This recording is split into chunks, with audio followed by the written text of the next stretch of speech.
тоҷикон оинаи таърихи миллат با тоҷикистон استقبال 35 سالگی استقلالیت роғон دولتی корзори همه روزه با زبان‌های گوناگون دنیا برنامه‌های тоҷикистон бо tashabbusҳои байналмилалӣ дар сайёрат давлати دوشنبه пешниҳоди خونه tashabbuskor امیدی یاد تولید ва کنید фатҳу فروغ нусратҳои صبح دانایی کتاب مقامات امنیت باید بیش از هر وقت در دیگر 4 فصل هوشیار سال باشند. سیر و مسائل سیاحت برای اقتصادی، صنعتی و جهانگردانی کشاورزی و علم اجتماعی فروغ معرفت محبوب راهنمای ما جامعه تاجیکستان آزاد و صاحب اختیار.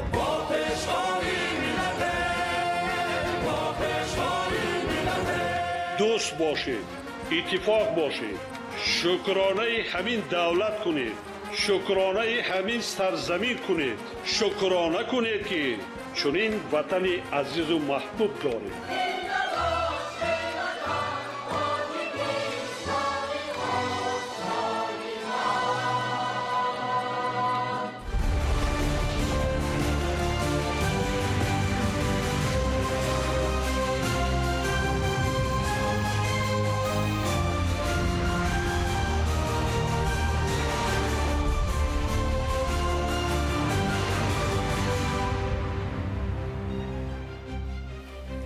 ассалому алайкум бинандаҳои азизу гиромӣ, нашри муфассали барномаи ахборро бо муҳимтарин мавзӯъҳо манзури шумо мегардонем. 31 июл таҳти раёсати президенти ҷумҳурии тоҷикистон пешвои миллат раиси ҳукумати ҷумҳурии тоҷикистон муҳтарам эмомалӣ раҳмон маҷлиси ҳукумати ҷумҳурии тоҷикистон баргузор гардид.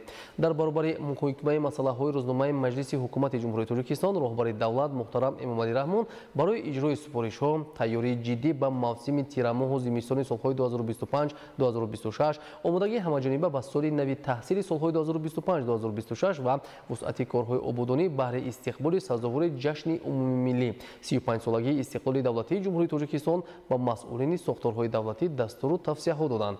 гузориши дар ин хусус.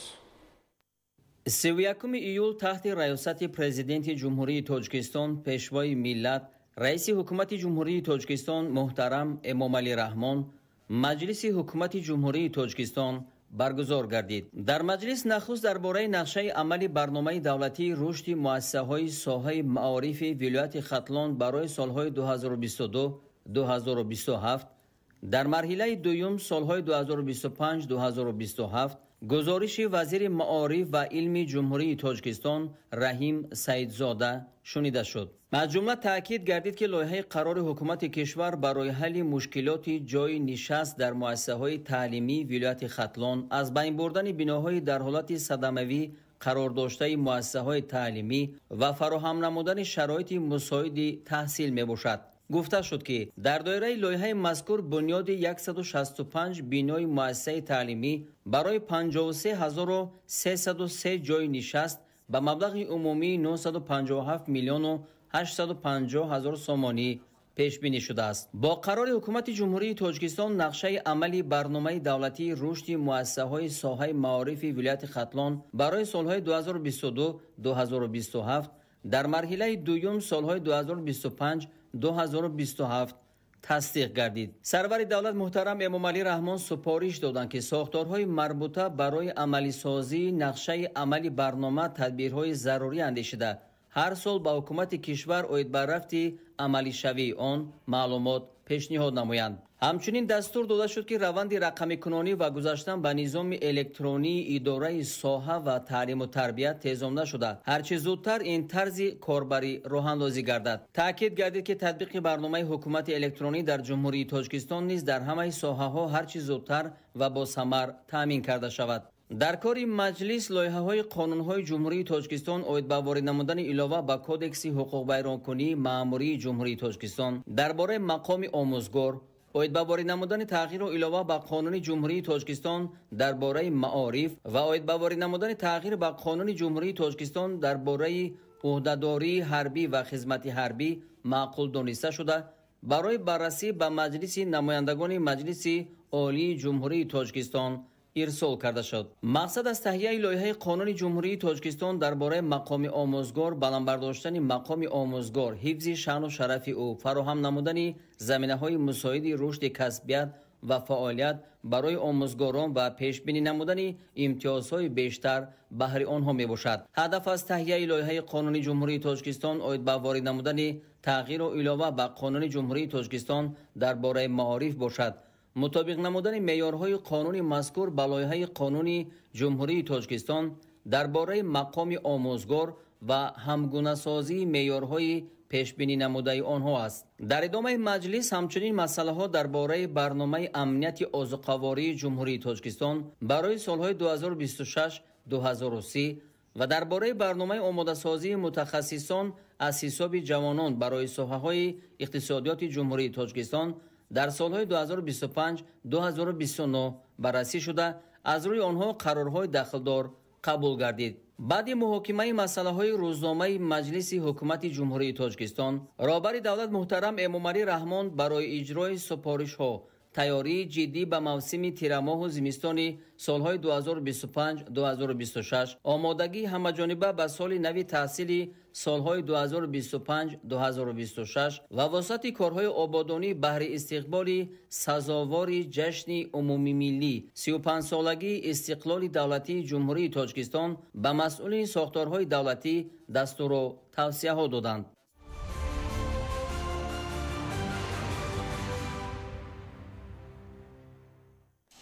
استقلالیت برای ما امکان فراهم آورد که راه امروز و آینده ملت و پیشرفت منبع دولت عزیزمان را به سوی جامعه دموکراتی، حقوق بنیاد و دنیوی انتخاب نماییم. شرح موضوع در پیشنهاد زراب‌الدین شیرینov. استقلال دولتی که جمهوری تاجیکستان 34 سال مقدم آن را به دست آورد در تاریخ خلق تاجیک نادرترین پدیده سیاسی و سرنوشت ساز محسوب می‌یابد. مهمترین دستاورد هر یک ملت استقلال او محسوب می‌یابد. همین است که رشد و پیشرفت و انکشاف هر دولت از استقلال و آزادی و وحدت ملی سرچشمه می‌گیرد. جمهوری تاجیکستان با تلاش و جانفدایی‌های فرزند فرزانه ملت، پرزیدنت جمهوری تاجیکستان محترم امامعلی رحمان سال 1991 استقلال دولتی خود را همچون دولت دموکراتی، حقوق بنیاد، دنیوی و یگانه به دست آورد. دستاوردهای کشور محبوب ما در این فاصله کوتاه تاریخی شهادت روشن آن است که خلق تاجیک با همت بلند سازندگی و فرهنگ پروری و انسان دوستی و تحملگرایی همه گونه مشکلات را پس سر نموده همیشه به سوی پیشرفت و به خاطر آبادی و ترقیات سعی و تلاش می‌کند. انسانیت همیشه به استقلالیت، به آزادی نیاز دارد. برای همین هر یک دولت، یک ملت برای تامین آزادی و استقلالیت خود باید کفالت داده تواند. ما در این جاده امروز یکی از موفق‌ترین دولت‌های روی عالم هستیم که تحت سیاست اساسگذار صلح و وحدت ملی پیشوای معظم ملت محترم امامعلی رحمان ما و پیش از همه استقلالیت سیاسی دست آورده ایم که این استقلالیت سیاسی ما دیگر استقلالیت‌های اقتصادی و معنوی ما را پورا تامین کرده میتواند. با این تامین کردن استقلالیت همه جانبه میتوانیم که در جامعه جهانی یک عضوی برابر حقوقی، صاحب آواز خود، صاحب دولت خود، صاحب رمزهای دولتی و آزادی و همچون سوبیکتی جامعه جهانی فعالیت کرده موجود بوده توانیم.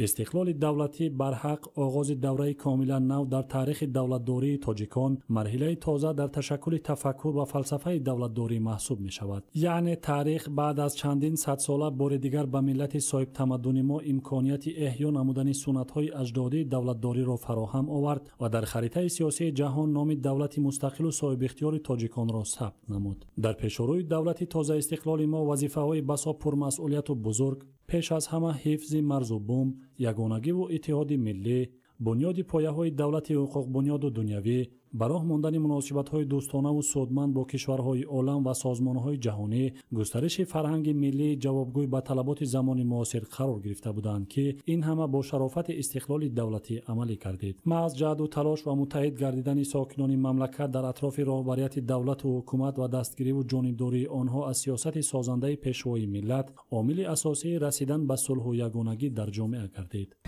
بسیار رکن‌های زیاد دارد استقلالیت دولتی که ما هزار بار شکرانه میکنیم که در این زمان در همه جاده ما موفق هستیم.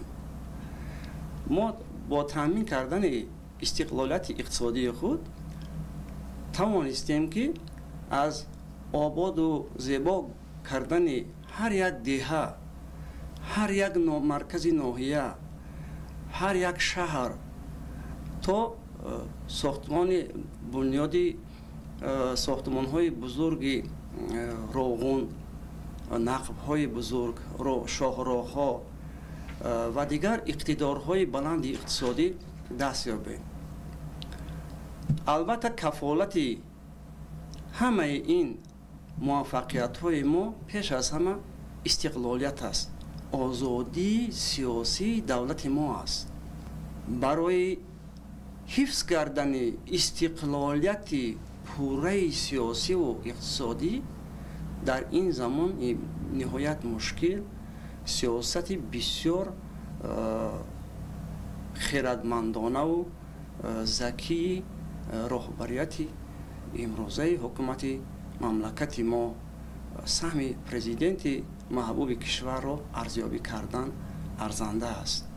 воқеан ҳам тоҷикистон тавонист дар даврони соҳибистиқлолӣ тоҷикистон аъзои чандин созмонҳои байналмилалӣ гардид. равобити дуҷониба ва бисёрҷонибаро бо тамоми кишварҳои дунё ба роҳ монда баҳри боз ҳам рушд намудани сиёсати хориҷӣ, иқтисодиёт, иҷтимоиёт ва дигар соҳаҳои мухталифи кишвар корҳои арзандаи ба сомон расонида шуд. самараи истиқлол аст ки имрӯз тоҷикистон дар дунё чун давлати сулҳхоҳу сулҳпарвар шинохта шудааст. таҷрибаи сулҳи тоҷикон манбаи омӯзиши сулҳхоҳони ҷаҳон гашт ки боиси ифтихори ҳар як тоҷик аст.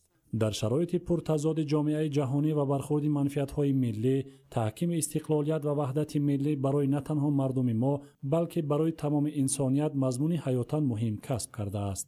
аз ин лиҳоз авзои кунунии минтақа ва ҷаҳон моро водор мекунад ки ба масъалаи таъмини амнияти милливу давлатӣ, нигоҳ доштани оромии авзои ҷомеа, пойдории сулҳу субот, ободу зебо гардидани ватани маҳбубамон ва таҳкими истиқлолу ҳифзи дастовардҳои он беш аз пеш талош варзем.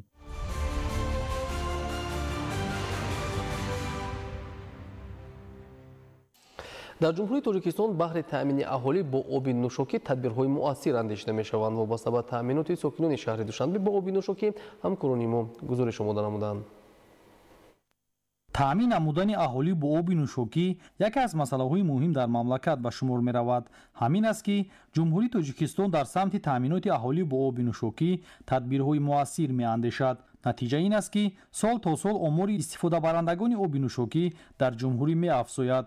шумораи муштариёни истифодабарандаи об дар шаҳри душанбе агар соли 2024 264376 нафарро ташкил медод, ин нишондод ба ҳамин давраи соли 2025 ба 284614 нафар расидааст. тибқи иттилои масъулин, имрӯзҳо зиёда аз 80% сокинони шаҳри душанбе давоми 24 соат бо оби тозаи нӯшокӣ таъмин гардида, 15-20% дигар мувофиқи реҷа бо об таъмин карда мешаванд. корхонаи воҳиди давлатии обу корези душанбе барои таъмини аҳолии шаҳри душанбе бо оби хушсифати нӯшокӣ аз 4 истгоҳи обтаъминкунӣ об истеҳсол мекунад. истгоҳи обтаъминкунии хуҷҷорӣ, истгоҳи обтаъминкунии фишорӣ, истгоҳи обтаъминкунии ҷанубу ғарбӣ ва истгоҳи обтаъминкунии кофарниҳон. дарозии умумии шабакаҳои обтаъминкунӣ 727 километрро ташкил медиҳад ва дарозии умумии шабакаҳои корезӣ бошад 771 километрро ташкил медиҳад. истеҳсоли оби нӯшокӣ аз 4 истгоҳ дар як шабонарӯз аз 397,000 метри мукааб то 420,000 метри мукааб истеҳсол карда мешавад ки дар як моҳ аз 10 миллион метри мукааб то 13 миллион метри мукааб об истеҳсол мекунанд. дар 4 истгоҳи обтаъминкунии корхонаи воҳиди давлатии обу корези душанбе барои безараргардонии оби нӯшокӣ таҷҳизоти муосир насб карда шудааст ки ин метавонад дар таъмини сокинони шаҳри душанбе бо оби аз лиҳози экологӣ тозаи нӯшокӣ мусоидат намояд. ба андешаи масъулин, агар ҳар қадар технологияи муосир дар пешбурди соҳа истифода гарданд, ҳамон андоза сифати таъминоти оби нӯшокӣ ба аҳолӣ беҳтар мегардад. аз ҷониби дигар, сокинон бояд дар масъалаи истифодаи самараноки оби нӯшокӣ бетаваҷҷуҳӣ зоҳир нанамоянд. аз ҷониби ҳамин истгоҳҳои обтаъминкунӣ дар як моҳ аз 10 миллион метри кубӣ то 13 миллион метри кубӣ оби нӯшокӣ истеҳсол гардида дастраси истеъмолкунандагон мегардад. аммо талаффути зиёди он низ аз ҷониби сокинон ба назар мерасад. корхонаи воҳиди давлатии обу корези душанбе уҳдадор аст ки оби нӯшокии тозаро аз нуқтаҳои обтаъминкунӣ то нуқтаи пайвастшавии қубурҳо дар назди хонаҳои истиқоматии сокинони пойтахт таъмин ва интиқол диҳад. хизматрасонии корхона аз истгоҳи обтаъминкунӣ оғоз шуда то қубури зеризаминӣ назди биноҳо идома меёбад. ин ҳам ба оби нӯшокӣ дахл дорад ва ҳам ба системаи оби корезӣ. таъмини оби нӯшокии аҳолии мамлакат дар доираи дастгириҳои президенти ҷумҳурии тоҷикистон пешвои миллат муҳтарам Эмомалӣ Раҳмон ва раиси шаҳри Душанбе муҳтарам Рустами Эмомалӣ рӯз аз рӯз беҳтар мегардад. корхонаи воҳиди давлатии обу корези Душанбе бо мақсади таъмини пурраи оби нӯшокӣ пайваста тадбирҳои зарурӣ андешида барои боз ҳам рушд бахшидани соҳаи обтаъминкунӣ аз тамоми имкониятҳо истифода бурда истодаанд.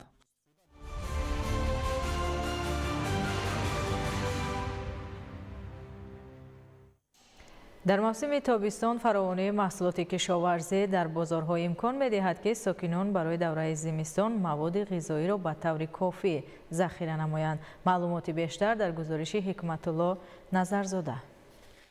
захира қановати бозору таъмин ва мӯътадилии нархи маҳсулотро нигоҳ медорад. иқтисоддонҳо ба он назаранд ки саҳми бахши хонаводаҳо ки 49% маҳсулоти кишоварзӣ дар онҳо истеҳсол карда мешавад дар захираи маҳсулот нақши беандоза доранд. ҳоло масоҳати заминҳои қитъаҳои назди ҳавлигӣ 215 000 гектар аст ва 107 000 онро заминҳои обӣ ташкил медиҳад ки дар онҳо имконияти кишт ва истеҳсоли маҳсулот вуҷуд дорад. аз ҷиҳати масоҳат ин заминҳо хурд мебошанд, вале метавон бо меҳнати пайваста ҳосили хуб ба даст овард ва хонаводаро бо маҳсулоти худӣ таъмин намуд. аҳолӣ бо дар назардошти вазъи мураккаби ҷомеаи ҷаҳонӣ, хушксолӣ, камобӣ ва болоравии нархи маҳсулот бояд ба масъалаҳои истифодаи оқилонаву самараноки замин, ҳарчи бештар истеҳсол кардани маҳсулоти кишоварзӣ, захираи маводи ғизоӣ дар ҳар як оила ва сарфаю сариштакорӣ эътибори аввалиндараҷа диҳанд.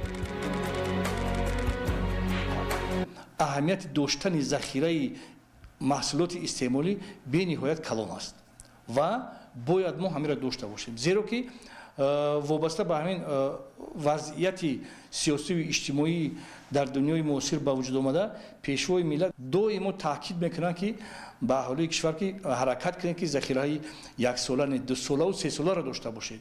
имрӯз тамоми кишоварзон ва ҳар як оила бояд ба истифодаи оқилонаву самараноки замин аз ҷумла заминҳои наздиҳавлигӣ дар заминҳои обӣ ҳатман ба роҳ мондани кишти такрорӣ ки манфиату самаранокии ин амал солҳои охир дар фаровонии бозори истеъмолӣ равшан дида мешавад диққати аввалин дараҷа диҳанд. лӯбиёгиҳоро то 10 сол нигоҳ доштан мумкин аст. сирри нигоҳдории тӯлонии ин намуди маҳсулот дар коркарди дуруст ва муҳайё намудани шароити махсус аст. барои ин онҳо бояд комилан хушк бошанд, дар қуттиҳои ҳавоногузар ва дар ҷои сарду торик нигоҳ дошта шаванд.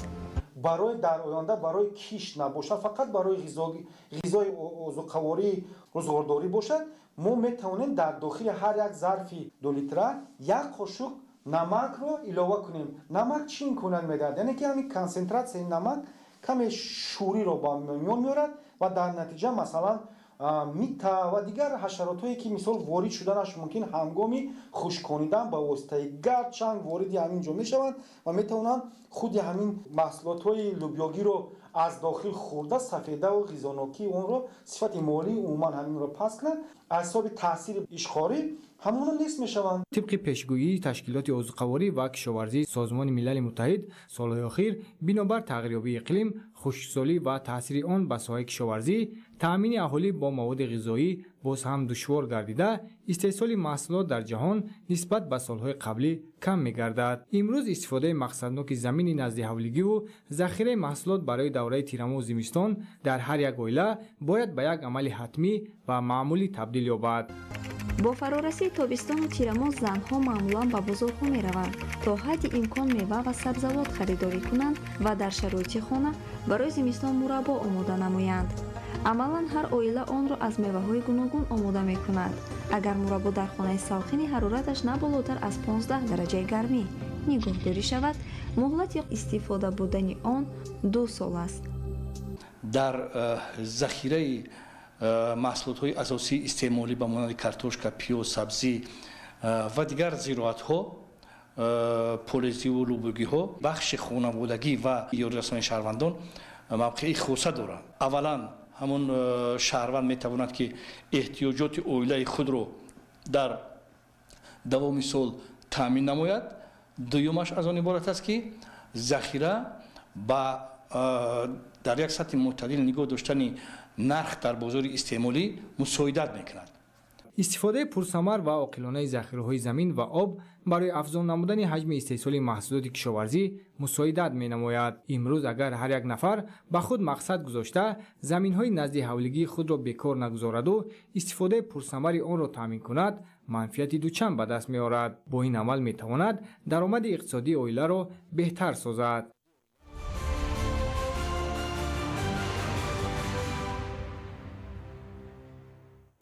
истифодаи мақсадноки замин ба беҳбуд бахшидани рӯзгори сокинон нақши муҳим дорад будар ки ин маънӣ сокинони ноҳияи шаҳри Туз барои ба даст овардани ҳосили фаровон аз қитъаҳои наздиҳавлигии хеш талош менамоянд. гузориши Саид Шомуродалӣ ва Искандари Саид. бо мақсади баланд бардоштани сатҳи рӯзгор сокинони ноҳияи шаҳри Тузи вилояти Хатлон ҳар қитъа замини дар ихтиёр доштаро пурмаҳсул истифода карда аз он дар чанд марҳила ба гирифтани ҳосили фаровони маҳсулоти гуногуни кишоварзӣ дар ҳама фаслҳои сол ноил мегарданд. минтақаи гарм ва имкониятҳои фаровони табиӣ ба деҳқонони ноҳияи шаҳри Туз имкон медиҳад ки аз як қитъа дар як сол 3-4 маротиба ҳосил ба даст оранд. ҷиҳати дигари муваффақияти сокинони ноҳия ин пештар аз дигар минтақаҳои вилоят пешниҳод намудани маҳсулоти тару тоза дар бозорҳои мамлакат мебошад ки ин дар ба даст овардани фоидаи зиёд ва дар самти рушди соҳа мусоидат кардааст. маҳз ҳамин омил ҳавасмандии деҳқонони ноҳияро ба кишту парвариши зироату сабзавоти барвақтӣ зиёд намудааст ки имрӯз қидаҳои корам ба таври васеъ истифода мегардад. дар ҳудуди ҷамоату деҳотҳои ноҳия майдонҳои васеъи корам гувоҳи он аст ки сокинони ноҳия дилгармӣ ба замин ва масъулият дар таъмини амнияти озуқавории мамлакатро мароми хеш карданд. дар назди хоҷагиҳои деҳқонӣ ташкили нуқтаҳои фурӯши маҳсулоти кишоварзӣ ба деҳқонон шароит фароҳам овардааст ки дастранҷи хешро бе хароҷоти зиёдатӣ ба савдо гузоранд. дар ҷамоати деҳоти обшорони ноҳия маданияти дурусти истифодабарии қидаҳои наздиҳавлигии сокинон эҳсос мегардад ки ба хотири манфиати бештар ба даст овардан усулҳои манфиатбахшро рӯи кор гирифтанд. оилаи Насруллоевҳо аз ҷамоати деҳоти мазкур дар замини наздиҳавлигиашон ки 7 сотихро ташкил медиҳад ба таври зарурӣ маҳсулоти гуногуни ба аён мутобиқро киш карда аз ҳосили он барои эҳтиёҷоти рӯзгорашон дар шаклҳои гуногун захира менамоянд. мо аз ҳамин замини худамон барои зимистон захира мекунем, барои ки зимистон танқисӣ нашавад. дар як сол аз 100 зиёд мекунем банка. салёни, компот, варини ҳам хеле чизо маҳкам мекунем барои зимистон. банкаро аввал мешӯем, баъд помидор бодрингора мешӯем, дар офтоб мепартоем, баъд дар банка ҷо карда оби ҷӯш андохта ҳамашро якум обаша мерезем, баъд дуюм оба маҳкам мекунем. дар зимистон ҳам хеле захира карда истодем. дар заминаи дастуру супоришҳои пешвои миллат муҳтарам Эмомалӣ Раҳмон ҷиҳати рушди соҳаи боғу токпарварӣ таваҷҷӯҳи хоса равона гардида ба бунёду васеъ намудани он ҳамасола аз ҷониби кишоварзону хоҷагидорон тадбирҳои муассир андешида мешавад.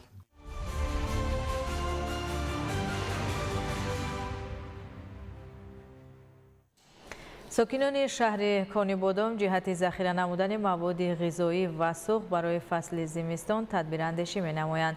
идомаи мавзӯъ дар гузориши Собир Айюбӣ ва Саҳбони Қурбон.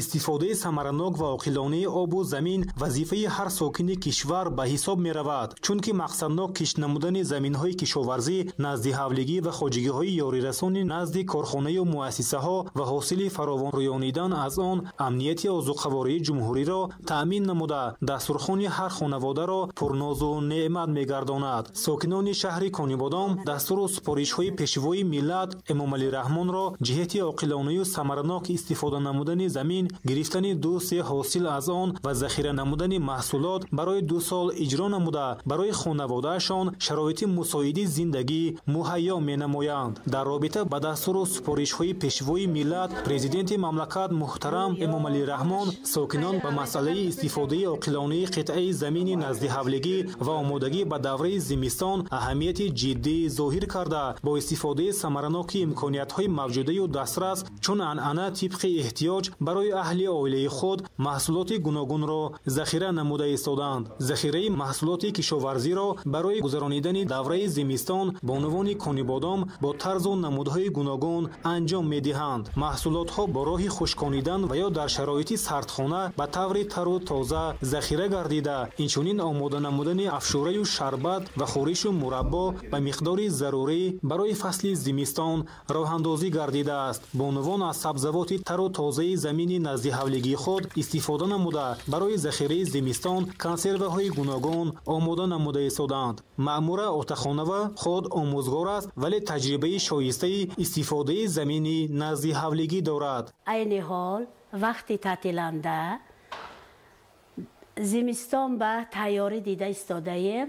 ҳозир вақти тобистон мо то ҳозират аз назди ҳавлигӣ помидор, карам, боқлаҷон ва дигар чизҳоро тайёр кара ба банка маҳкам карсодем.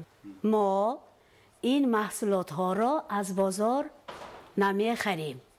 ҳама чиз хонамонда ҳай худамо тайёр мекунем. намудҳои меваҳоро хушк мекунем. мана ин бодом бошад, ҳавлӣ монда 5 бех бодомо ҳаст. мана ин худамо тайёр карагӣ маҳсулот. ин мана ҳозир вақти зардолу хушк кардан мана мо тайёр карда захира карсодим. бо мана ҳама ҷонда тайёр карсодим. мана худатон дидитон. мана ин барги ангур инам захира мекунем. мана ин хушк кардани зардолу ҳама чиз худа монда ҳай. заҳмати шабонарӯзӣ, истифодаи мақсадноки ҳар ваҷаб замин ва гирифтани 2/3 ҳосил аз қитъаи замини назди ҳавлигӣ эҳтиёҷоти аҳли хонаводаи сокинонро қонеъ гардонида, аз ҳисоби фоида сатҳи зисту зиндагонии худро беҳтару хубтар месозанд. Сокинони шаҳри Конибодом ҷиҳати татбиқи яке аз ҳадафҳои стратегӣ таъмини амнияти озуқаворӣ саҳми назаррас гузошта бобати зиёд намудани иқтидори истеҳсоли маҳсулоти кишоварзӣ аз шароиту имконоти мавҷуда самаранок истифода мебаранд.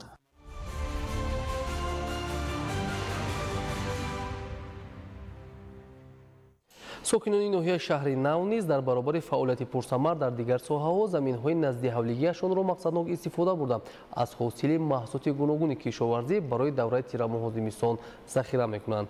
гузориш дар ин хусус. сокинони ноҳияи шаҳри нав дар баробари фаъолияти пурсамар дар хоҷагиҳои деҳқонӣ заминҳои назди ҳавлигиро низ мақсаднок истифода намуда дар пайравӣ ба дастуру супоришҳо ва маслиҳатҳои роҳнамоикунандаи роҳбари давлат ҳар як қитъаи замини дар ихтиёр доштаашонро холӣ нагузошта кишти зироатҳои гуногунро ба роҳ мемонанд. ба мисоли оилаи Собировҳо ки дар қитъаи замини назди ҳавлигиашон меваҳои гуногун аз ҷумла себро парвариш намуда дар байни қаторҳои он сабзавоту хӯроки чорворо кишт карданд. шукрона мекунем ки дар ин даврон зиндагӣ дорем. мана мо заминҳое ки дар назди ҳавлигӣ дорем самаранок истифода мебарем. як ваҷаб заминро бекор намонем.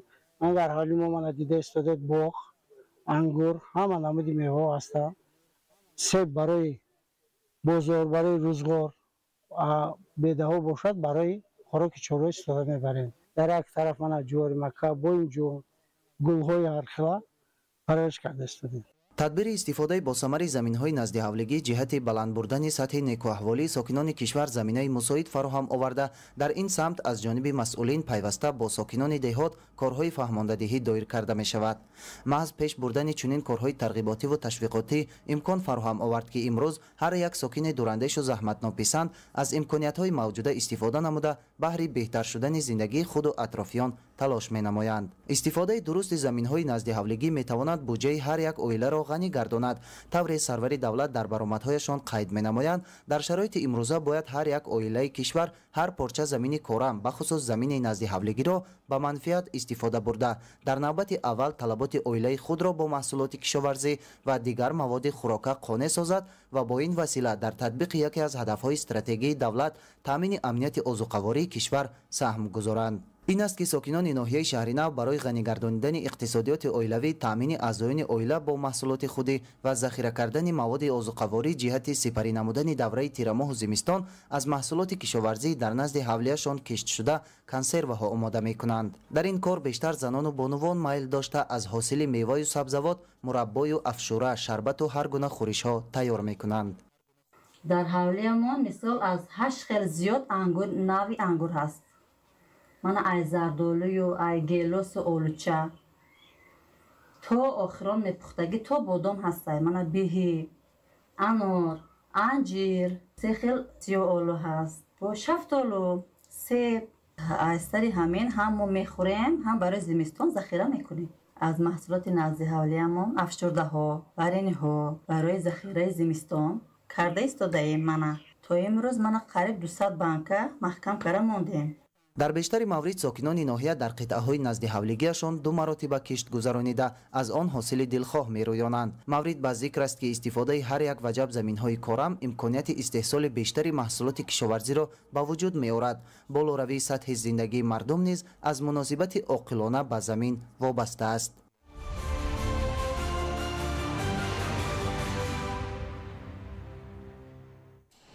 رو آوردن به اقتصاد سبز که در روند تغییریابی اقلیم اهمیت بزرگ دارد، خطرهای اکولوژی را کاهش داده و رشد استوار زمینه می‌گذارد. استحصال و استفاده برای انرژی برقرار شونده در رشد اقتصادیات سبز تحت همین عنوان در شهر دوشنبه همایش دایر گردید.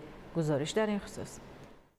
استحصال و استفاده انرژی برقرار شونده در رشد اقتصادی سبز تحت همین عنوان در شهر دوشنبه همایش دایر گردید. تاکید گردید که امروز 40% اینوواسیون جهانی از حساب اقتصادی سبز بوده، 20% آن را نیروی برق و ثمرانگی انرژی تشکیل می‌دهد. جمهوری تاجیکستان که اقتدار و امکانات وسیع تطبیق انرژی سبز را دارد، در این سمت پیوسته با پیشنهاد تشبس‌های گلوبالی موقع اساسی دارد. عین حال در جمهوری تاجیکستان استراتژی رشد اقتصادی سبز در جمهوری تاجیکستان برای سال‌های 2023-2037 پیشبینی گردیده است. در اساس دورنمای استراتژی مذکور، جمهوری تاجیکستان به گروه 20 کشور جهان با نشان دهنده بهترین ایندکسی بالوروی فراگیر اقتصادی سبز وارد خواهد گشت.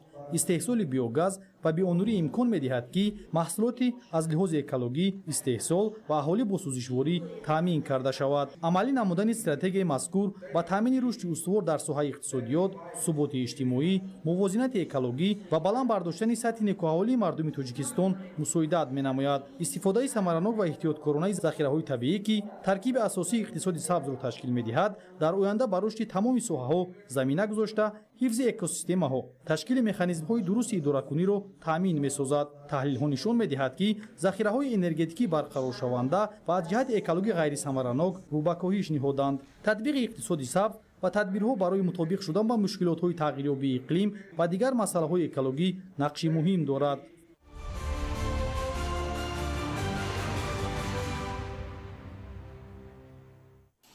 در ناحیه رشقاله بهره فراگیری بیشتری کودکان با تحصیلات تا مکتبی تدبیراندیشی کرده می شود. در همین زمینه در مرکز ناحیه ساختمان بینای مؤسسه تحصیلات تا مکتبی برای 200 نفر ادامه دارد. ماهیره توییر گزارش می‌دهد. ҳукумати ҷумҳурии тоҷикистон ҷиҳати фароҳам овардани шароити арзанда барои омода намудани кӯдакон дар зинаи то мактабӣ таваҷҷӯҳи хоса равона намуда, дар ин асно бунёди кӯдакистонҳо идомаи мантиқӣ пайдо намуданд.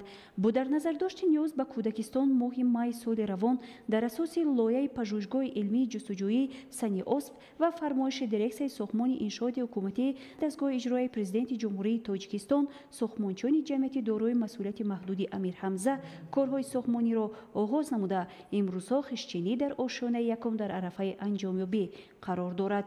3 нафар сохмончиён барои идома додани корҳои хишчинӣ дар ошонаи дуюм ба қолаббандӣ дар сутунҳои оҳану бетонӣ машғул буда барои бетонрезӣ аз болои дару тирезаҳо омодагӣ дида истоданд. масъулияи сохмонӣ аз қабили хишту арматур аз пойтахти мамлакат шаҳри душанбе оварда шуда ба сифати корҳо таваҷҷӯҳи хоса равона гардида зери назорати мутахассисон қарор дорад.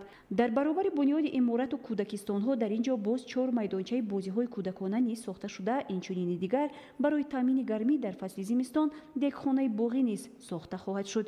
бинои нави кӯдакистон дар замини собиқ зери муассисаи таҳсилоти миёнаи умумӣ ба номи Нодир Шамбизода қарор дошта бунёд гардида дар ояндаи наздик маркази ноҳияро тарҳи дигар хоҳад бахшид. сохмончиён ният доранд то бинои кӯдакистонро дар рӯзҳои таҷлили 35-умин солгарди истиқлолияти давлатӣ ба атфол ҳамчун туҳфа ҳадя намоянд. Моҳираи Тоҳир, Муборакшоҳи Рустам, Нояи Рошқала, Ахбор.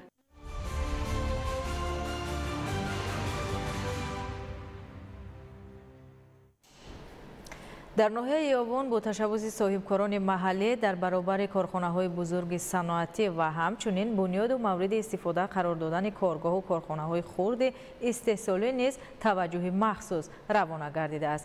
идомаи мавзӯъ дар гузориши Маҳмараҷаб Абдуллозода ва Давлати Файзулло.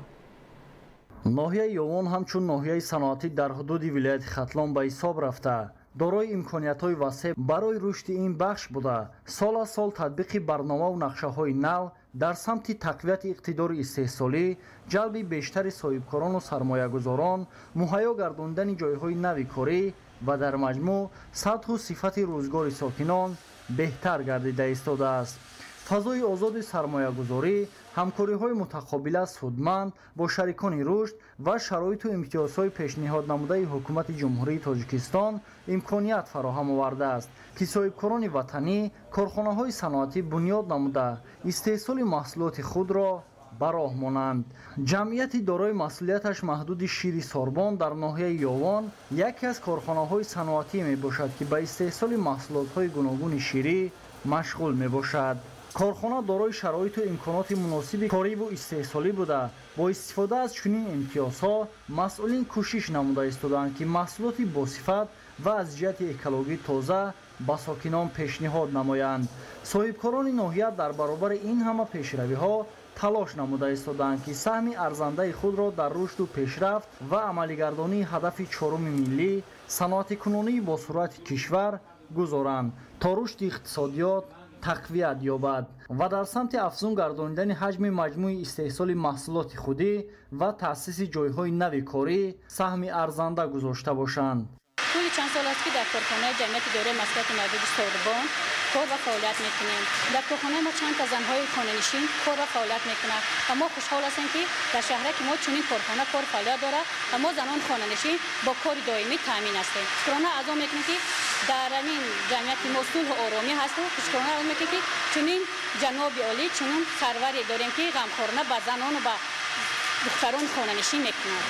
маврид ба зикри хос аст, ки таъмини раванди саноатикунонии босуръати кишвар аз ҷумла барқарор намудани иқтидорҳои мавҷуда, бунёди корхонаҳои нави истеҳсолӣ ва дарёфти роҳҳои муосири рушди саноат дар ноҳияи Ёвон метавонад асосан дар таъсиси ҷойҳои корӣ, таъмини талаботи бозори ватанӣ бо молу маҳсулотҳои хушсифат ва баланд гардонидани ҳаҷми содирот ба хориҷи кишвар мусоидат намояд.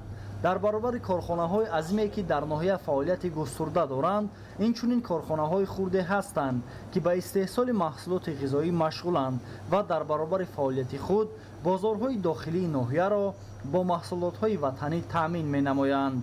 با استفاده از امکانیت‌های موجود در ناحیه کارخانه خرد استحصالی محصولات قنادی را به راه مانده‌ایم و این در بنیاد جای‌های کاری نو مساعدت می‌نماید. ما می‌ندارگی خود را به پیشوای ملت محترم امامعلی رحمان می‌رسانیم که ما زنان را همه وقت دستگیری می‌نمایند. сокинону соҳибкорон ин ҳама имкониятҳоро самараи тинҷиву осудагӣ ва дастгириҳои пайвастаи президенти мамлакат муҳтарам эмомалӣ раҳмон дониста баҳри рушду нумӯ ва беҳтар намудани фазои мусоиди кору фаъолият талош меварзанд. Маҳмараҷаб Абдуллозода, Давлати Файзулло, ноҳияи Ёвон, барои барномаи ахбор.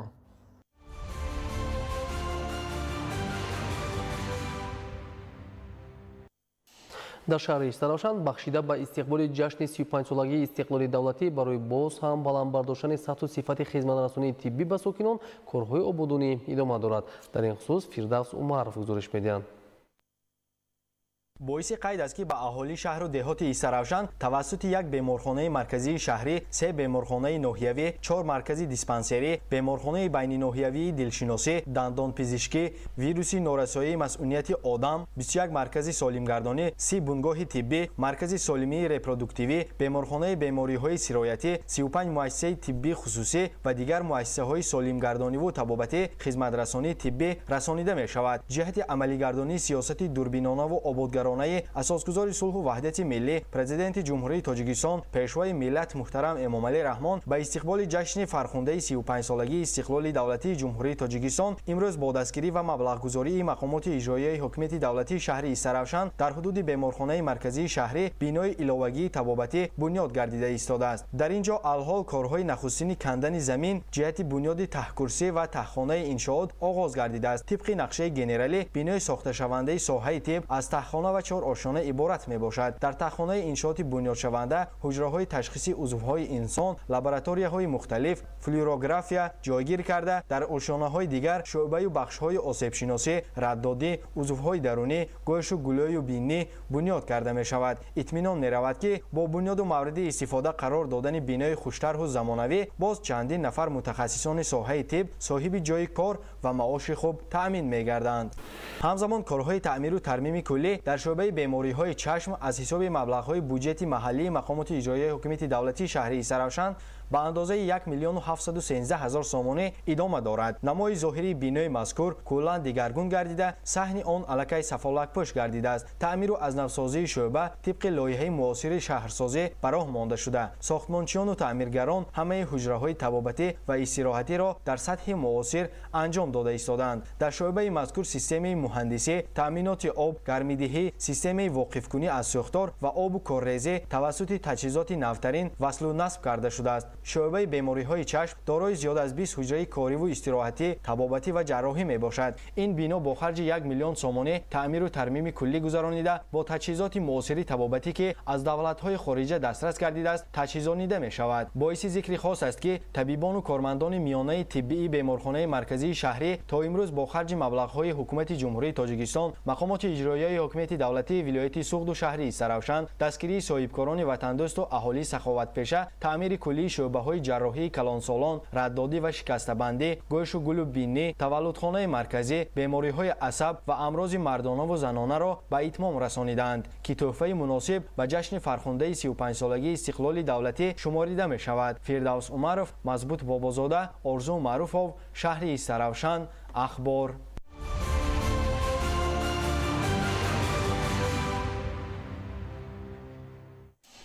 дар шаҳри Роғун ба истиқболи 35-солагии истиқлоли давлатӣ корҳои созандагӣ идома дошта, дар бунёди иншооти гуногун таъинот сокинону соҳибкорон ҳиссагузорӣ менамоянд. аз раванди корҳои ободонӣ Қамардин Бердиев гузориш медиҳад. дар доираи дастури супоришҳои президенти ҷумҳурии тоҷикистон пешвои миллат муҳтарам Эмомалӣ Раҳмон ҷиҳати истиқболи сазовар аз ҷашни 35-солагии истиқлолияти давлатӣ дар шаҳру ноҳияҳои мамлакат корҳои ободонию созандагӣ вусъат доранд. бо мақсади хубу хотирмон гузарондани ин ҷашни бузурги миллӣ дар шаҳри Роғун як зумра иншооти таъиноти гуногуни ҷашнӣ мавриди амал қарор гирифтааст. қомат афрохтани иншооти баландошона, марказҳои хизматрасонӣ маишӣ ва ободу зебо гардондани қаламрави шаҳр ва чароғанамоии кӯчаву роҳрав аз ин иқдомҳо ба шумор меравад. дар доираи нақшачӯробинии мақомоти иҷроияи ҳокимияти давлати шаҳри Роғун бахшида ба 35-солагии истиқлолияти давлатии ҷумҳурии тоҷикистон 110 банд бино ва иншоотҳои таъиноташон гуногун ба нақша гирифта шудааст. айни замон корҳои сохтмонӣ дар иншоотҳои ҷашнӣ бо маром идома дошта, мақомоти иҷроияи ҳокимияти давлати шаҳри Роғун тасмим гирифтааст ки то ҷашни 35-солагии истиқлолияти давлатии ҷумҳурии тоҷикистон ҳама он иншоотҳое ки ба нақша гирифта шудааст мавриди баҳрабардорӣ қарор диҳад. маврид ба таъкид аст ки имрӯзҳо бо дастгирии ҳукумати ҷумҳурии тоҷикистон ва бо саҳми бевоситаи соҳибкорони ватанӣ рӯз аз рӯз диёри биҳиштросоямон ободу зебо гардида истодааст. баҳри истиқболи шоиста аз ҷашни 35-солагии истиқлолияти давлатӣ дар шаҳри Роғун 110 иншооти ҷашнӣ ба нақша гирифта шудааст ки то имрӯз 70 иншоот мавриди истифода қарор дода шудааст. ба ин васила 167 ҷойҳои нави корӣ фароҳам оварда шуд. сокинони шаҳри Роғун аз чунин иқдомҳои ободонӣ ки ба беҳбудии инфраструктураи маҳаллӣ равона шудаанд изҳори қаноатмандӣ карда барои саҳмгузорӣ дар рушди соҳаҳои мухталифи хоҷагии халқ изҳори ҳавасмандӣ намуданд. дар доираи нақшачорабиниҳои мақомоти иҷроияи ҳокимияти давлатии шаҳри Роғун бо мақсади тозаву озода нигоҳ доштани ҳудуди шаҳр ва роҳҳои маҳалливу сатҳи ҷумҳуриявӣ дошта ҳашари дастаҷамона бо ҷалби тамоми корхонаҳо рӯзҳои шанбегӣ пайваста гузаронида мешавад. тоза нигоҳ доштани маҳалли зист, атрофи биноҳои маҳалливу истихоматӣ, ташкилоту корхонаҳо масъулияти ҳар як шаҳрванд ба шумор меравад. ҳар яке мо вазифа дорем ки дар тозаву озода нигоҳ доштани муҳити атроф ва сарсабзу хуррамгардонии он саҳми арзандаи худро гузорем. қамардин ҳусейнзода, Билол Исмоилов, мақсади мақсад, шаҳри Роғун, Ахбор.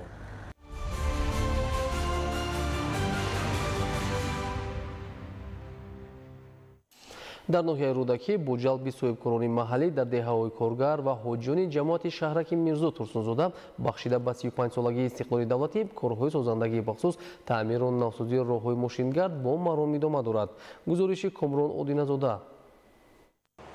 тадбирҳои ободонию созандагӣ ба истиқболи ҷашни бузурги миллӣ 35-солагии истиқлоли давлатӣ дар шаҳру ноҳияҳои мамлакат вусъат дорад. аз қабили онҳо роҳҳои автомобилгарди мамлакат мебошад ки марҳила ба марҳила таъмиру навсозӣ мегардад ки ин бевосита барои рафту омади озоди воситаҳои нақлиёт замина хоҳад гузошт. дар доираи сиёсати созандаю бунёдкорона мақомоти иҷроияи ҳокимияти давлатии ноҳияи рӯдакӣ ва ҷалби соҳибкорони маҳаллӣ дар ҳудуди ҷамоати шаҳраки Мирзо Турсунзода дар деҳаҳои коргар ва ҳоҷиён бахшида ба 35-солагии истиқлоли давлатӣ як қатор корҳои созандагӣ ва ободонӣ аз қабили мунфарш кардани роҳҳои мошингард дар масофаи наздики 1 километр ба анҷом расонида шуд ва дар оянда низ нақша доранд ки наздики 8 километр роҳҳои маҳаллии худро мунфарш намоянд. баъди пурра мунфарш шудани ин роҳ ронандагону мусофирон аз шароити замонавии хизматрасонӣ баҳравар мешаванд.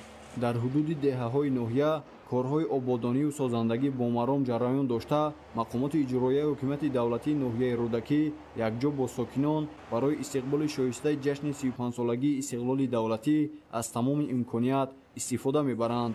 сокинони ноҳия бо ҳисси баланди ифтихори миллӣ ва ҷонибдорӣ аз сиёсати хиратмандонаи президенти ҷумҳурии Тоҷикистон, пешвои миллат муҳтарам Эмомалӣ Раҳмон баҳри сазовор истиқбол намудани ҷашни фархундаи миллӣ 35-солагии истиқлоли давлатии ҷумҳурии Тоҷикистон корҳои назаррас ба анҷом мерасонанд.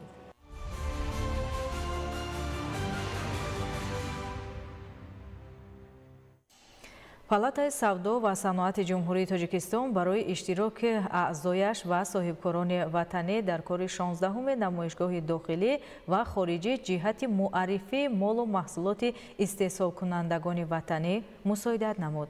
дар ин хусус имрӯз зимни нишасти матбуотӣ масъулини палатаи савдо ва саноати ҷумҳурии Тоҷикистон ба хабарнигорон иттилоъ доданд. иброз гардид ки палатаи савдо ва саноат дар 12 намоишгоҳи байналмилалие ки дар хориҷи мамлакат баргузор шуданд молу маҳсулоти истеҳсолкунандагони ватаниро муаррифӣ намудааст. дар 6 моҳи якуми соли равон дар 15 давлати хориҷӣ дуру наздик намояндагиҳои палата ба 17 адад расонида шуд. ин намояндагон ба рушди робитаҳои мутақобили иқтисодӣ ва тиҷоратӣ байни ин давлатҳо ва ҷумҳурии Тоҷикистон мусоидат менамояд. иттилоъ дода шуд ки палатаи марказӣ ва палатаҳои минтақавӣ бо мақсади густариш додани ҳамкорӣ бо кишварҳои хориҷӣ ва танзими ҳуқуқии ҳамкорӣ байналмилалӣ дар умум 27 санади ҳамкорӣ бо палатаҳои савдо ва саноати кишварҳои хориҷӣ ва ширкату ташкилоти байналмилалӣ ба имзо расидаанд. донишҷӯёни донишкадаи тарбияи ҷисмонии Тоҷикистон ба номи Саиддин Раҳимов дар 23 мусобиқаи байналмилалӣ фаъолона иштирок намуда сазовори 26 медал гардиданд. аз ҷумла 13 медали тилло, 7 нуқра ва 9 биринҷӣ. дар ин хусус имрӯз зимни нишасти матбуотӣ раёсати донишкада ба хабарнигорон иттилоъ дод. иброз гардид ки дар 6 моҳаи якуми соли 2025 дар донишкада 133 мусобиқаи варзишӣ гузаронида шудааст. аз ҷумла 53 чорабинии оммавии варзишӣ ва солимгардонӣ, 4 машғулияти омӯзишӣ ва 76 мусобиқаи варзишӣ. донишҷӯёни донишкада дар 13 мусобиқаи варзишии кушод ва дохилии донишкада, 12 чемпионат ва мусобиқаҳои шаҳри Душанбе, 28 чемпионат ва мусобиқаҳои ҷумҳурии Тоҷикистон, 23 чемпионат ва мусобиқаҳои байналмилалӣ фаъолона иштирок намуданд. дар шаҳри ваҳдат шӯрои ҳамоҳангсозии мақомоти ҳифзи ҳуқуқ баргузор гардид ки дар он вазъи содиршавии ҷиноятҳо ва ошкору ба қайдгирии ҷиноятҳо дар нимсолаи якуми соли 2025 мавриди муҳокима ва баррасӣ қарор гирифт. таваҷҷӯҳ намоед.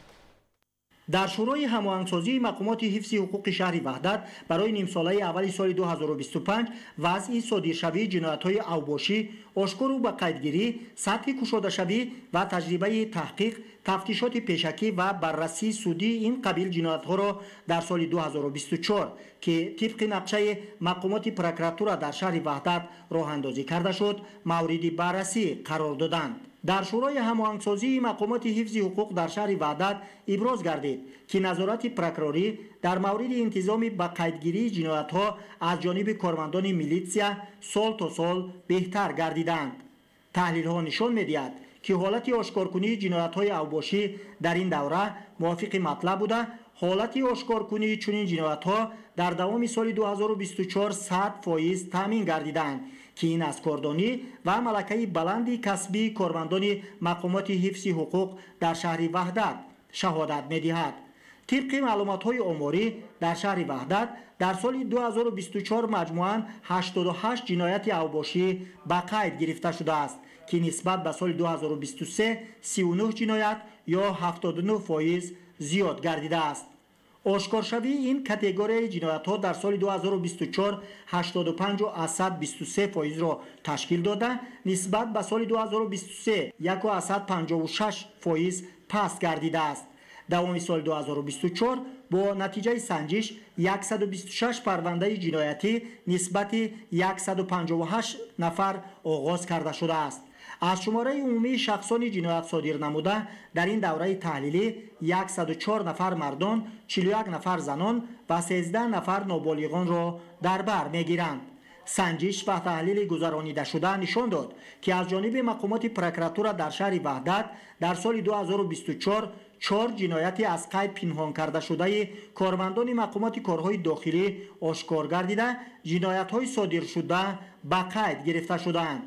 дар шӯрои ҳамоҳангсозии мақомоти ҳифзи ҳуқуқ дар шаҳри ваҳдат иброз гардид ки сабабҳо ва ангезаи содиршавии ҷиноятҳои авбошӣ асосан аз бекорӣ, истеъмоли машруботи спиртӣ, тарбияи сусти наврасону ҷавонон аз ҷониби волидайн ва муассисаҳои таҳсилоти умумӣ ва олӣ, паст будани маърифатнокӣ, эҳтиром надоштан ба қонун, дуруст барои монда нашудани муҳофизати тартиботи ҷамъиятӣ аз ҷониби кормандони мақомоти корҳои дохилӣ, муноқишаҳои ғайриинтизорӣ иборат буда, бештар дар ҷойҳои ҷамъиятӣ ба қайд гирифта шудаанд. санҷишҳои дар ин самт роҳандозӣ гардида аз он гувоҳӣ медиҳад ки новобаста аз корҳои ба сомон расонидашуда дар ин самт фаъолияти мақомоти ваколатдори давлатӣ дар самти пешгирии ҷинояткорӣ ба талабот ҷавобгӯ нест. гуфта шуд ки мақомоти прокуратура дар шаҳри ваҳдат вазъи содиршавӣ, пешгирии ошкорнамоӣ ва таҷрибаи амалии тафтишотии судӣ ва маводҳои санҷишӣ вобаста ба чунин ҷиноятҳоро пайваста таҳти назорат қарор дода, баҳри пешгирии содиршавии чунин ҷиноятҳо дар оянда чораҳои дахлдорро роҳандозӣ менамоянд. маҳмадалӣ абдукарим, аюби маҳмурод, ваҳдат, ахбор.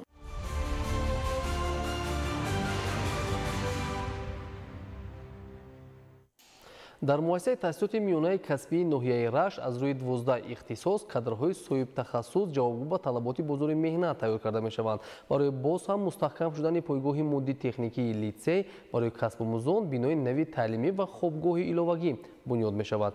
гузориши Идигули Маҳмуд.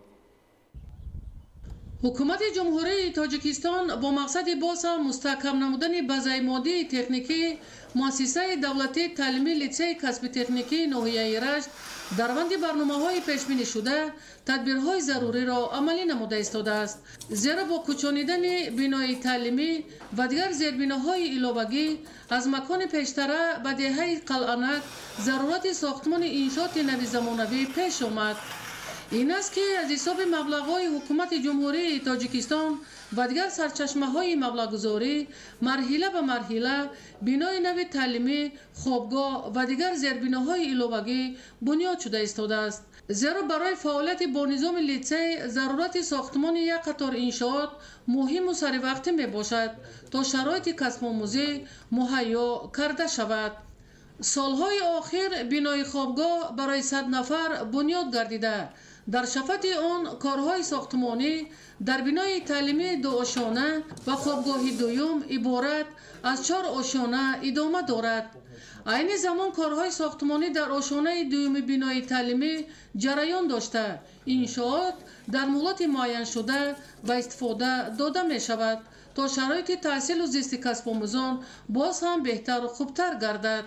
дар литсеи касби техникӣ ҳамасола шумораи довталабон аз ҳисоби хатмкардагони муассисаҳои таълимии ноҳияҳои минтақаи Рашт барои соҳиби касбу ҳунар шудан ҷалб карда мешавад то онҳо хонда соҳиби донишу касбҳои талаботи бозори меҳнат шаванд.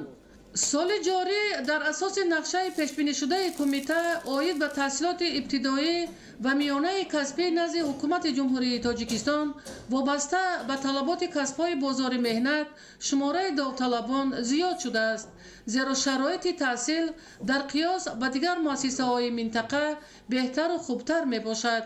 дар литсеи касбии техникии ноҳияи Рашт аз рӯи 9 ихтисос ба касбомӯзӣ фаро гирифта шудааст. соли гузашта ин макони касбомӯзиро 74 нафар аз рӯи 4 ихтисос хатм карданд ки 16 нафари онҳоро духтарон ташкил мекарданд. имсол аз рӯи нақша қариб 200 нафар касбомӯзон ҷалб карда мешаванд ки аз онҳо 35 нафарашон духтарон мебошанд. дар маҷмӯъ дар муассисаҳои таҳсилоти олию миёнаи касбии ноҳияи Рашт аз рӯи 47 ихтисос кадрҳои соҳибихтисоси бозори меҳнат тайёр карда мешаванд. идигули маҳмуд, додарҷони мирзозода барои барномаи ахбор аз ноҳияи Рашт.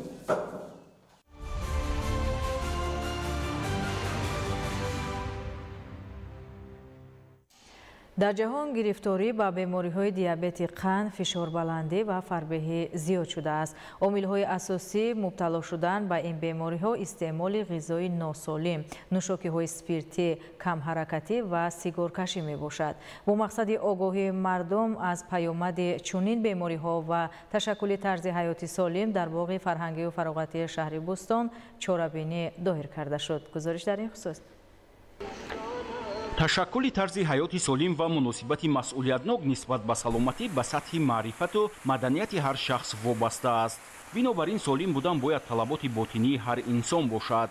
чунин андеша ва амал намудан дар асоси маслиҳату машварати мутахассисон ки дар раванди чорабиниҳои тарғиботӣ аз ҷониби кормандони маркази назорати давлатии санитарию эпидемиологии шаҳри Бӯстон бо сокинону меҳмонон иброз гардид, дар ташаккули тарзи ҳаёти солим нақши муҳим дорад.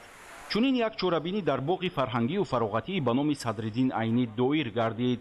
мутахассисони соҳа сокинону меҳмонони шаҳри Бӯстонро аз паёмади бемориҳои сироятӣ ва ғайри сироятӣ огоҳ намуданд. таъкид гардид ки давоми солҳои охир гирифторӣ ба бемориҳои ғайри сироятӣ ба монанди фарбеҳӣ бештар гардидааст. фарбеҳӣ дар инсон боиси пайдошавии диабети қанд, фишорбаландӣ, сактаи дил, сактаи майнаи сар, васеъшавии рагҳои хунгард ва бисёр бемориҳои дигар мегардад. фарбеҳӣ инчунин ба асабонишавӣ ва фаромӯшхотирӣ оварда мерасонад. зимни суҳбату вохӯриҳо бо сокинону меҳмонон иброз гардид ки пайваста машғул шудан ба варзиш, истеъмоли ғизои солим, даст кашидан аз истифодаи сигор ва нӯшокиҳои спиртӣ, инчунин риояи қоидаҳои гигиенӣ инсонро солим нигоҳ медорад. аз ҷониби мутахассисони маркази назорати давлатии санитарию эпидемиологии шаҳри Бӯстон оид ба пешгирии бемориҳои сироятӣ ҳам ба сокинон маслиҳатҳои муфид дода шуд. гуфта шуд ки бо назардошти афзоиши бемориҳои мавсимӣ чунин чорабиниҳо пайваста ба роҳ монда шуда дар ин росто мутахассисони соҳаи тиб зарурати баланд бардоштани сатҳи огоҳии мардум ва риояи меъёрҳои беҳдоштро муҳим арзёбӣ менамоянд.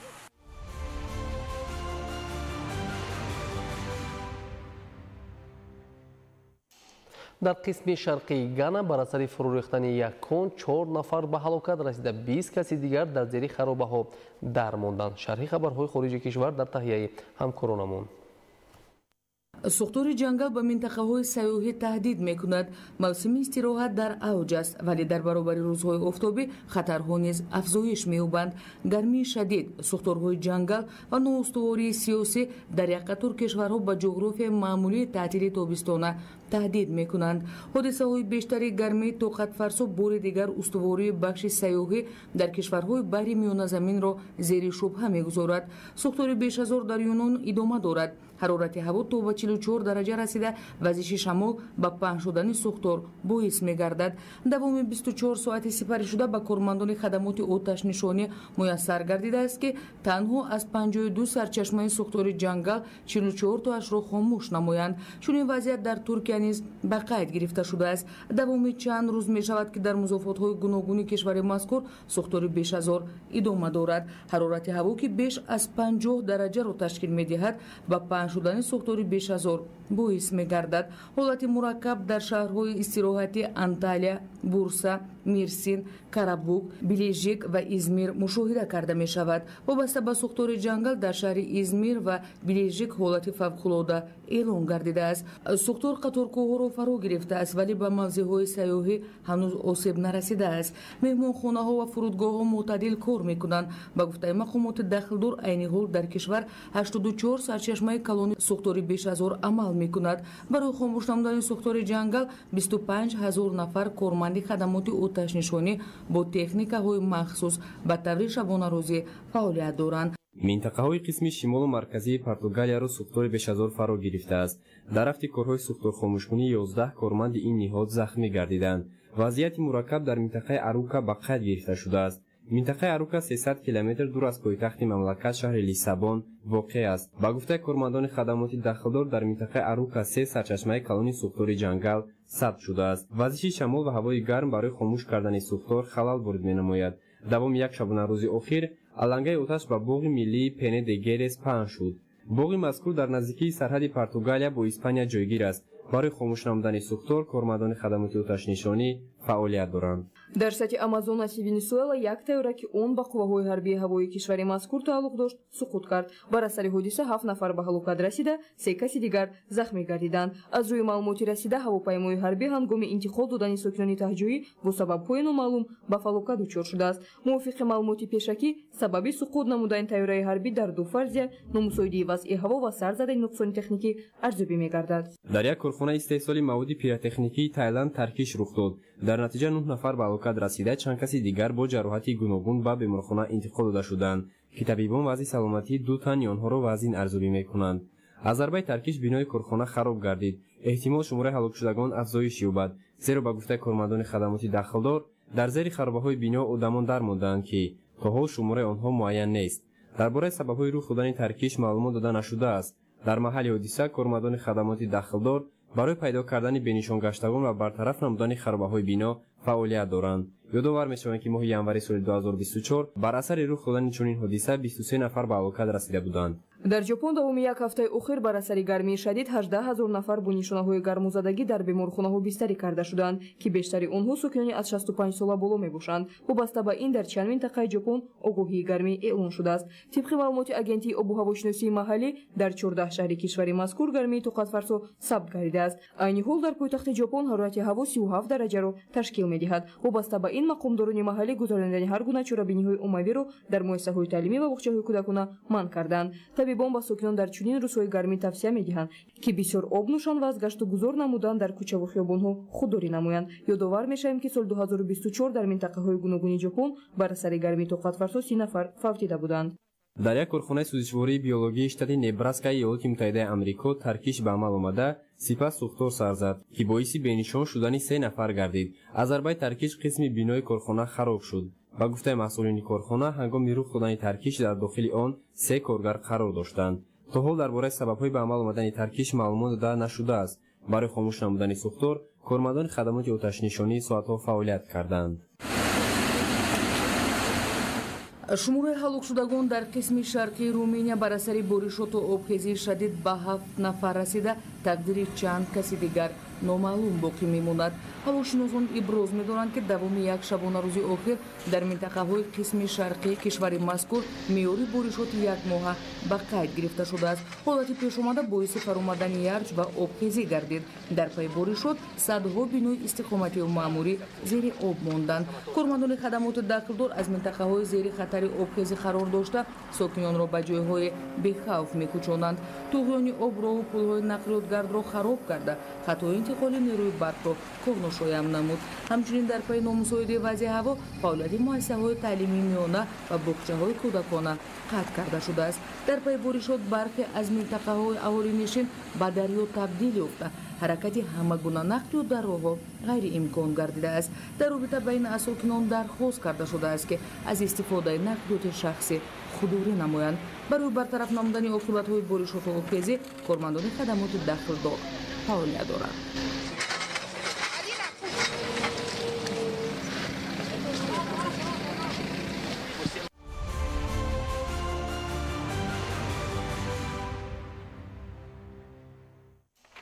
бинандагони гиромӣ, телевизиони Тоҷикистон инъикоскари муҳимтарин рӯйдодҳои дохил ва хориҷи кишвар аст. саломат бошед.